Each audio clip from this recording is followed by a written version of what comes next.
this quick. So what you're going to do is you are going to navigate away from Nearpod temporarily, and you're going to go to your Google Classroom. You'll click on Classwork, and under Homework there's an assignment called Unknown Words Practice. Click on that. Please read the directions. They are pretty much repeating what I'm saying right now, but make sure you read them anyway. I could miss something. Who knows? All right, click on this. Now, this is a graphic organizer that you have to fill out. This is due by 5 p.m.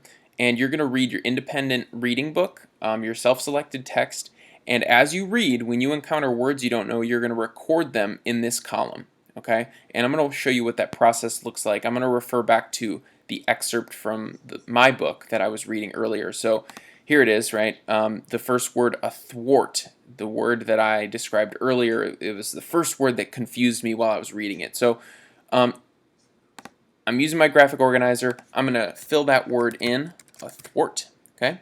And remember, my definition from context clues was across. That's what I decided it was. And if you guys remember, my thought process, this is the section where I have to include my thought process. I have to describe why I think it's across. I remember that since there's a hand trailing over the gunnel, that means that somebody's hand is hanging over the side of the boat. I really felt like if he's lying athwart the skiff, right, we're talking about where his body is in relation to the boat.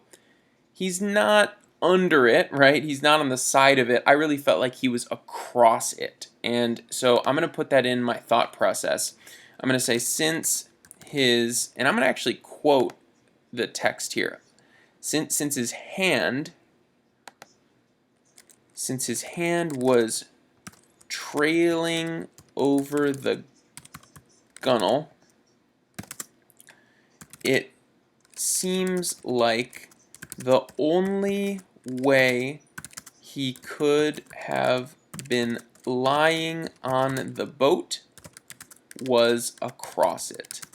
All right, and then last, I'm going to record my dictionary definition.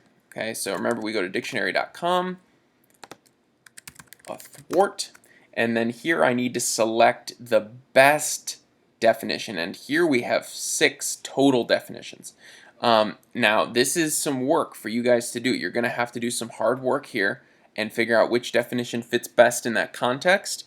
Well, already my eyes are drawn to number 4 because my definition, what I already know makes sense, is the word across, and that's part of this definition. So I'm going to go with definition number 4 here. Okay. And a little extra work, a little bonus stuff for you guys, maybe look up what these words mean, adverb and preposition. I'm not going to go over it right now, but it's really going to help when you're trying to figure out what definition to choose, okay? From side to side of across. So I'm going to include that in my dictionary definition. All right, awesome. And that is your homework assignment. You need to include at least 5 words here. And once you are finished filling out this entire graphic organizer, make sure you return to the Nearpod and finish the slideshow. Okay? This is due before 5 p.m.